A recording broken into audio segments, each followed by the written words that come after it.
Hi all, എല്ലാവർക്കും unique അക്കാഡമിയുടെ പുതിയൊരു ക്ലാസ്സിലേക്ക് സ്വാഗതം. അപ്പോൾ ഇന്ന് നമ്മൾ നോക്കുന്നത് 10th ലെവൽ പ്രിലിംസ് ടോപ്പിക്കിലെ കേരളത്തിലെ സാമൂഹിക പരിഷ്കർത്താക്കൾ എന്ന് പറയുന്ന ടോപ്പിക്കാണ്. അപ്പോൾ ഈ ഒരു ഫസ്റ്റ് പാർട്ട് നമ്മൾ കംപ്ലീറ്റ് ചെയ്തു. ഇതിൽ അയ്യങ്കാളി നമ്മൾ പറഞ്ഞു. ഇന്ന് നോക്കുന്നത് ചട്ടമ്പി സ്വാമികളെ കുറിച്ചാണ് ഇന്ന് നമ്മൾ നോക്കുന്നത്. ഓക്കെ, അപ്പോൾ ഇന്നത്തെ ആളാരാണ്? നമ്മുടെ ചട്ടമ്പി സ്വാമികളാണ്. ഓക്കെ, അപ്പോൾ നമുക്ക് ആദ്യം നോക്കാം. ചട്ടമ്പി സ്വാമികൾ ജനിക്കുന്നത് 1853 ഓഗസ്റ്റ് 25 തിരുവനന്തപുരം ജില്ലയിലെ കണ്ണമ്മൂലയിലെ കൊല്ലൂർ എന്ന് പറയുന്ന പ്രദേശത്താണ്. ഓർത്തിരിക്കുക, ജനനം എന്നാണ്?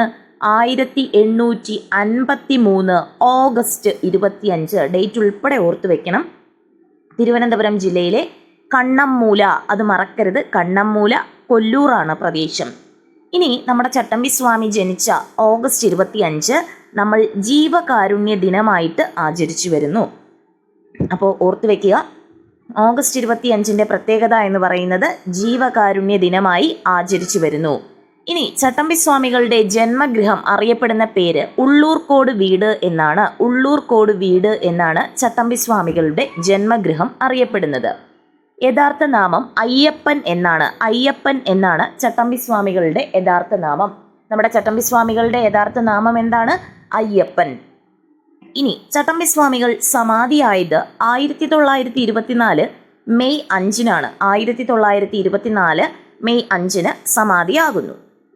ഇനി ബാല്യകാല നാമം എന്ന് പറയുന്നത് കുഞ്ഞൻ പിള്ള എന്നാണ്. പ്രീവിയസ് ക്വസ്റ്റ്യൻ ആണ്. ബാല്യകാല നാമം കുഞ്ഞൻ പിള്ള.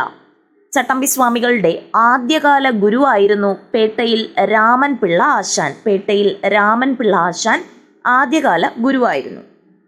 എന്നാൽ നമ്മുടെ ചട്ടമ്പി സ്വാമികളെ വേദോപനിഷത്തുകളും അതുപോലെ സംസ്കൃതം, യോഗവിദ്യ ഇതൊക്കെ പഠിപ്പിച്ച ഗുരു ആരാണ് എന്ന് ചോദിച്ചാൽ അത് സുബ്ബജട പാടികളാണ്.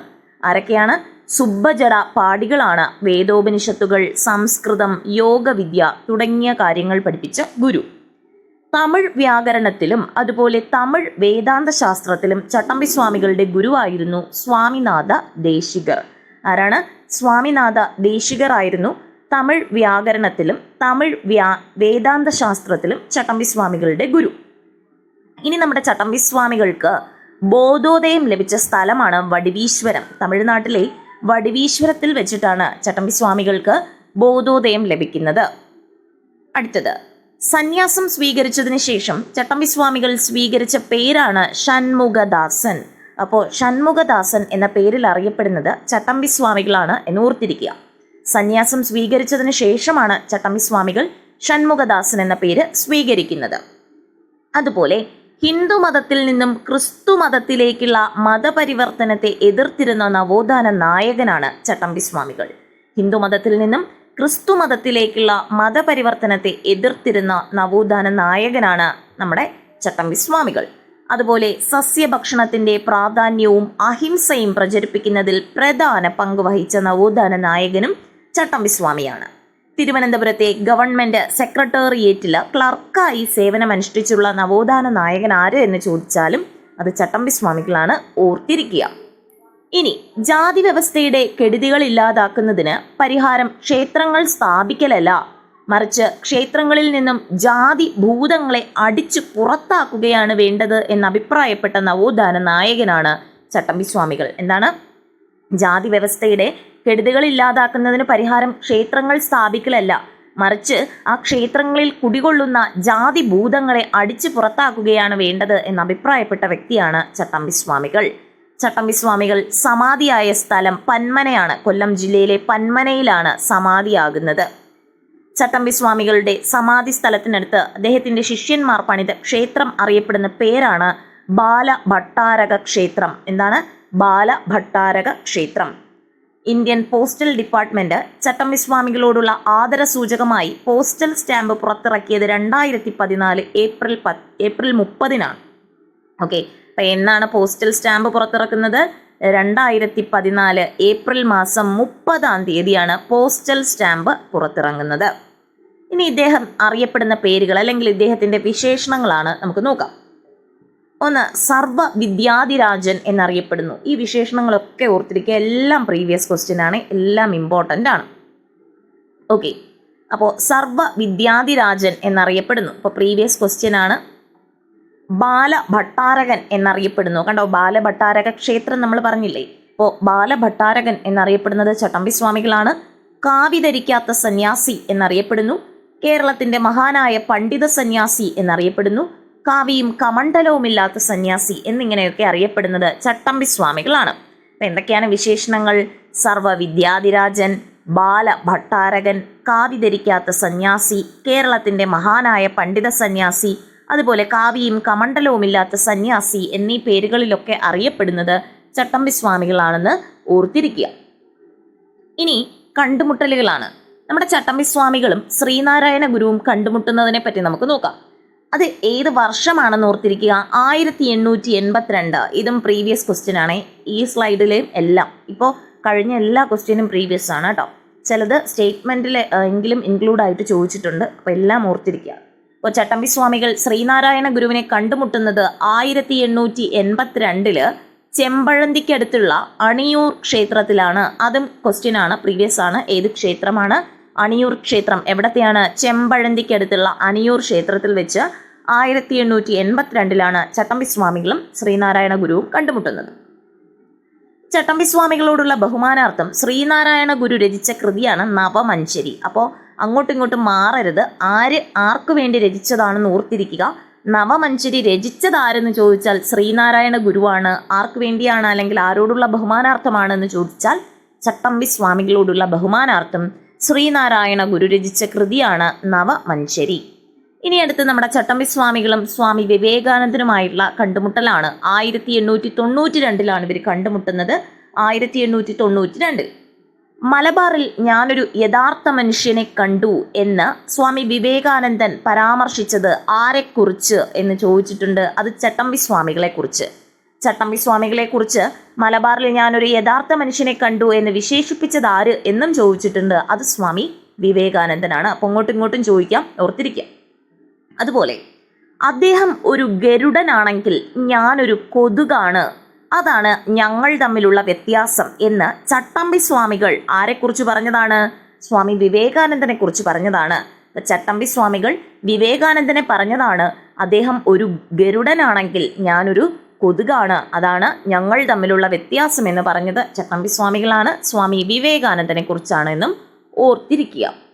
അടുത്ത് ഇനി അദ്ദേഹത്തിൻ്റെ ബുക്കുകളാണ് നമ്മൾ നോക്കുന്നത്. ഇമ്പോർട്ടൻ്റ് ആയിട്ടുള്ള ബുക്സ് ആണ് ഇൻക്ലൂഡ് ചെയ്തിട്ടുള്ളത്.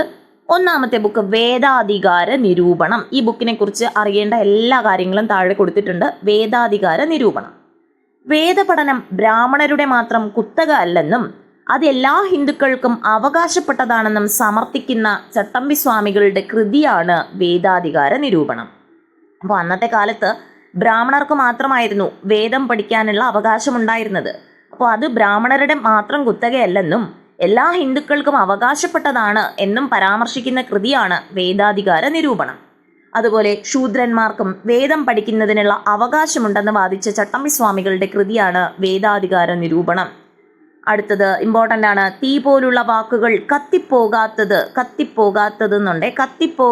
ഭാഗ്യം എന്ന് സ്വാമി വിവേകാനന്ദൻ അഭിപ്രായപ്പെട്ട ചട്ടമ്പിസ്വാമികളുടെ കൃതിയാണ് നമ്മുടെ വേദാധികാര നിരൂപണം. ഓക്കെ, അപ്പോൾ തീ പോലുള്ള വാക്കുകൾ കത്തിപ്പോകാത്തത് ഭാഗ്യം എന്ന് നമ്മുടെ സ്വാമി വിവേകാനന്ദൻ അഭിപ്രായപ്പെട്ട ചട്ടമ്പിസ്വാമികളുടെ കൃതിയാണ് വേദാധികാര നിരൂപണം. അടുത്ത ബുക്ക് പ്രാചീന മലയാളം, രണ്ടാമത്തെ ബുക്കാണ്. പരശുരാമൻ കേരളത്തെ ബ്രാഹ്മണർക്ക് ദാനമായി നൽകി എന്ന പുരാതന വൃത്തത്തെ ഖണ്ഡിക്കുന്ന ചട്ടമ്പിസ്വാമികളുടെ കൃതി. അതായത് പരശുരാമൻ കേരളത്തെ ബ്രാഹ്മണർക്ക് ദാനമായി നൽകി എന്ന് പറയുന്ന ആ ഒരു പുരാതന വൃത്തം അല്ലെങ്കിൽ ആ ഒരു സ്റ്റോറി ഉണ്ടല്ലോ, അത് തെറ്റാണെന്ന് സമർത്ഥിക്കുന്ന ചട്ടമ്പിസ്വാമികളുടെ കൃതിയാണ് പ്രാചീന മലയാളം. അതുപോലെ പ്രാചീന മലയാളത്തിൻ്റെ അടുത്ത പോയിന്റ് ഓർത്തിരിക്കുക. ചട്ടമ്പിസ്വാമികളുടെ ഏറ്റവും വലിയ കൃതി, ചട്ടമ്പിസ്വാമികൾ എഴുതിയ ഏറ്റവും വലിയ കൃതിയാണ് പ്രാചീന മലയാളം. അടുത്തത് മോക്ഷപ്രദീപ ഖണ്ഡനം. ഇത് തിരിഞ്ഞു പോകരുതേ. ബ്രഹ്മാനന്ദ ശിവയോഗിയുടെ കൃതിയാണ് മോക്ഷപ്രദീപം ബ്രഹ്മാനന്ദ ശിവയോഗി രചിച്ചതാണ്. അതിനെ വിമർശിച്ചുകൊണ്ട് ചട്ടമ്പിസ്വാമികൾ രചിച്ച കൃതിയാണ് മോക്ഷപ്രദീപ ഖണ്ഡനം എന്ന് പറയുന്നത്. ഇനി അടുത്തത് ക്രിസ്തുമത ചേതനം. ആ ബുക്കിന്റെ കാര്യം നോക്കാം. ക്രിസ്തീയ മിഷണറിമാരുടെ കേരളത്തിലെ പ്രവർത്തനങ്ങളെ ശക്തമായി എതിർക്കുകയും വിമർശിക്കുകയും ചെയ്ത ചട്ടമ്പി സ്വാമികളുടെ കൃതിയാണ് ക്രിസ്തുമത ചേതനം. എന്താണ്? ക്രിസ്തീയ മിഷണറിമാരുടെ കേരളത്തിലെ പ്രവർത്തനങ്ങളെ ശക്തമായി എതിർക്കുകയും വിമർശിക്കുകയും ഒക്കെ ചെയ്ത ചട്ടമ്പി സ്വാമികളുടെ കൃതിയാണ് ക്രിസ്തുമത ചേതനം എന്ന് പറയുന്നത്. അടുത്ത കൃതിയാണ് ആദിഭാഷ. അടുത്തൊരു ബുക്കാണ്. മനുഷ്യ സമുദായത്തിൻ്റെ ആദ്യ ഭാഷ തമിഴാണ് എന്ന് വാദിക്കുന്ന ചട്ടമ്പി സ്വാമികളുടെ കൃതിയാണ് ആദിഭാഷ. അപ്പോൾ മനുഷ്യ സമുദായത്തിൻ്റെ ആദ്യ ഭാഷ ഏതെന്നാണ് ചട്ടമ്പി സ്വാമികളുടെ കൃതി ആദിഭാഷ എന്ന് പറയുന്ന കൃതി പറയുന്നത്? തമിഴാണ് അല്ലെ? തമിഴാണ് മനുഷ്യ സമുദായത്തിൻ്റെ ആദ്യ ഭാഷ എന്ന് പറയുന്ന കൃതിയാണ് ആദിഭാഷ. അടുത്തത് ചട്ടമ്പി സ്വാമികളുടെ നിര്യാണത്തിൽ അനുശോചനം അറിയിച്ചുകൊണ്ട് പണ്ഡിറ്റ് കറുപ്പൻ രചിച്ച കവിതയാണ് സമാധി സപ്തകം. അപ്പോൾ സമാധി സപ്തകവും ചട്ടമ്പി സ്വാമികളുമായിട്ടുള്ള ബന്ധം ഓർത്തിരിക്കുക. ചട്ടമ്പി സ്വാമികളല്ല എഴുതിയത്. ചട്ടമ്പി സ്വാമികളുടെ നിര്യാണത്തിൽ അനുശോചനം അറിയിച്ചുകൊണ്ട് നമ്മുടെ പണ്ഡിറ്റ് കറുപ്പൻ രചിച്ച കൃതിയാണ് സമാധി സപ്തകം. ഇനി ചട്ടമ്പി സ്വാമികളെ കുറിച്ച് ചട്ടമ്പി സ്വാമികൾ ജീവിതവും കൃതികളും എന്ന ബുക്ക് രചിച്ചത് കെ മഹേശ്വരൻ നായരാണ്. ചട്ടമ്പി സ്വാമികൾ ജീവിതവും കൃതികളും കെ മഹേശ്വരൻ നായർ. ചട്ടമ്പി സ്വാമികൾ ജീവിതവും കൃതികളും കെ മഹേശ്വരൻ നായർ. ഇനി അടുത്ത ബുക്ക് ചട്ടമ്പി സ്വാമികൾ ജീവിതവും ദർശനവും. ചട്ടമ്പി സ്വാമികൾ ജീവിതവും ദർശനവും ആരാണ് എഴുതിയത്? ടോണി മാത്യു. ടോണി മാത്യു. ഓക്കെ, ചട്ടമ്പി സ്വാമികൾ ജീവിതവും ദർശനവും എന്ന് പറയുന്ന ബുക്ക് എഴുതിയത് ടോണി മാത്യു ആണ്. ടോണി മാത്യു. ഇനി ഇദ്ദേഹത്തിൻ്റെ കുറച്ച് വചനങ്ങളാണ്, വാക്കുകൾ ഇദ്ദേഹം പറഞ്ഞതാണ്, ഇമ്പോർട്ടൻ്റ് ആണ്. വിദ്യയും വിത്തവും ഉണ്ടെങ്കിലേ മനുഷ്യ പുരോഗതി സാധ്യമാവൂ. അപ്പോൾ ആരാണ് അങ്ങനെ പറഞ്ഞത്? വിദ്യയും വിത്തവും ഉണ്ടെങ്കിലേ മനുഷ്യ പുരോഗതി സാധ്യമാവൂ എന്ന് പറഞ്ഞത് ചട്ടമ്പി സ്വാമികളാണ്. അതുപോലെ ഐത്തം അറബിക്കടലിൽ തള്ളണം. ഐത്തം അറബിക്കടലിൽ തള്ളണം എന്ന് പറഞ്ഞതും ചട്ടമ്പി സ്വാമികളാണ്. അതുപോലെ അനുകമ്പയായ മധുരത്താൽ നിറഞ്ഞതായിരിക്കണം മനുഷ്യ മനസ്സ് എന്ന് പറഞ്ഞതും ചട്ടമ്പി സ്വാമികളാണ്. അപ്പം എന്തൊക്കെയാണ് പറഞ്ഞത്? വിദ്യയും വിത്തവും ഉണ്ടെങ്കിലേ മനുഷ്യ പുരോഗതി സാധ്യമാകൂ, ഐത്തം അറബിക്കടലിൽ തള്ളണം, അനുകമ്പയായ മധുരത്താൽ നിറഞ്ഞതായിരിക്കണം മനുഷ്യ മനസ്സ് എന്നൊക്കെ പറഞ്ഞത് ചട്ടമ്പി സ്വാമികളാണ്. ഇനി ഇദ്ദേഹത്തിൻ്റെ മറ്റു പ്രധാന കൃതികൾ നമുക്ക് നോക്കാം. അപ്പോൾ ഇമ്പോർട്ടൻ്റ് ആയിട്ടുള്ള കുറേ കൃതികൾ പറഞ്ഞു. പ്രാചീന മലയാളം, അതുപോലെ ആദിഭാഷ, മോക്ഷപ്രദീപ ഖണ്ഡനം, ക്രിസ്തുമത ചേതനം, ഇതൊക്കെ പറഞ്ഞതാണ്. ഇനി അത് പോരാഞ്ഞിട്ട് ബാക്കിയുള്ള കുറച്ച് കൃതികൾ നമുക്ക് നോക്കാം. ക്രിസ്തുമത സാരം, ഓർത്തിരിക്കണേ, ജസ്റ്റ് 2-3 പ്രാവശ്യം ഈ കൃതികളിലൂടെ പോവുക, അപ്പോൾ പേര് ഓർമ്മ വരും. ക്രിസ്തുമത സാരം, നിജാനന്ദ വിലാസം, അദ്വൈത പഞ്ചരം, തർക്കരഹസ്യരത്നം, ജീവകാരുണ്യ നിരൂപണം, സർവമത സാമരസ്യം, അതുപോലെ തമിഴകം. ഏതൊക്കെയാണ് നോക്കാം ഒരിക്കൽ കൂടെ. ക്രിസ്തുമത സാരം, നിജാനന്ദ വിലാസം, അദ്വൈത പഞ്ചരം, തർക്കരഹസ്യരത്നം, ജീവകാരുണ്യ നിരൂപണം, സർവമത സമാരസ്യം, അതുപോലെ തമിഴകം. അപ്പോൾ ഇത്രയുമാണ് നമ്മൾ ചട്ടമ്പി സ്വാമികളെ കുറിച്ച് ഇമ്പോർട്ടൻ്റ് ആയിട്ട് അറിഞ്ഞിരിക്കേണ്ട കാര്യങ്ങൾ. ഇത് പോരാഞ്ഞിട്ട് നിങ്ങളുടെ കയ്യിൽ എന്തെങ്കിലും മെറ്റീരിയൽസ് ഉണ്ടെങ്കിൽ ആ പോയിന്റ്സ് കൂടെ ആഡ് ചെയ്യുക. മാക്സിമം എല്ലാ പോയിന്റും ഞാൻ ഇതിൽ ഇൻക്ലൂഡ് ചെയ്തിട്ടുണ്ട്. എല്ലാ ക്വസ്റ്റ്യനും PSC പ്രീവിയസ് ആയിട്ട് ചോദിച്ചതാണ്. ഇതിലുള്ള കൃതികളും ഒക്കെ ചോദിച്ചിട്ടുണ്ട്. അപ്പോൾ ചട്ടമ്പി സ്വാമികളെ കുറിച്ച് എല്ലാ കാര്യങ്ങളും ഓർത്തിരിക്കുക. ഞാനിപ്പോൾ ഓരോ ഹെഡിങ് ആയിട്ട് കൊടുത്തേക്കുന്ന ഓരോ കൃതികളും അതൊരിക്കലും നോക്കാതെ പോകരുത്. എല്ലാ എക്സാമിനും ചോദിക്കുന്നതാണ്. അപ്പോൾ കണ്ടുമുട്ടലുകളും ശ്രീനാരായണ ഗുരുവിനെ 1882 സ്വാമി വിവേകാനന്ദനെ കണ്ടുമുട്ടുന്നത് 1892 ഓർത്തിരിക്കുക.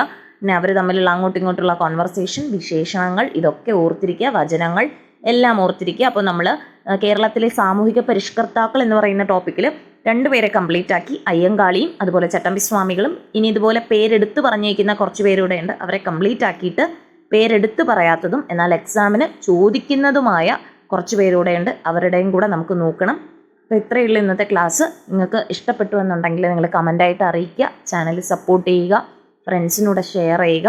നന്നായിട്ട് പഠിക്കുക. പഠിക്കുന്നതിലുപരി റിവൈസ് ചെയ്യുക. മാക്സിമം റിവൈസ് ചെയ്യാനായിട്ട് നോക്കുക. നമ്മൾ ഒരിക്കൽ പഠിക്കുന്ന കാര്യം മറന്നു പോകരുത്. പിന്നെ നമ്മൾ മറന്നു പോയി കഴിഞ്ഞാൽ അതിനു വേണ്ടി നമ്മൾ സ്പെൻഡ് ചെയ്ത ടൈം വെറുതെ വേസ്റ്റായി പോകുന്നതാണ്. അപ്പോൾ പഠിക്കുന്ന കാര്യം കുറച്ച് പഠിച്ചാലും, ഒരു ദിവസം കുറച്ച് പഠിച്ചാലും, അതെന്ന് ചോദിച്ചാലും, നമുക്ക് ജോലി കിട്ടി, നമുക്ക് കയ്യിൽ നിന്ന് ജോലി കിട്ടിക്കഴിഞ്ഞിട്ട് ചോദിച്ചാൽ പോലും ഓർക്കുന്ന രീതിയിൽ പഠിച്ചു വെച്ചേക്കുക. ഓക്കെ, നന്നായിട്ട് പഠിക്കുക, റിവൈസ് ചെയ്യുക. Happy learning. Thank you all.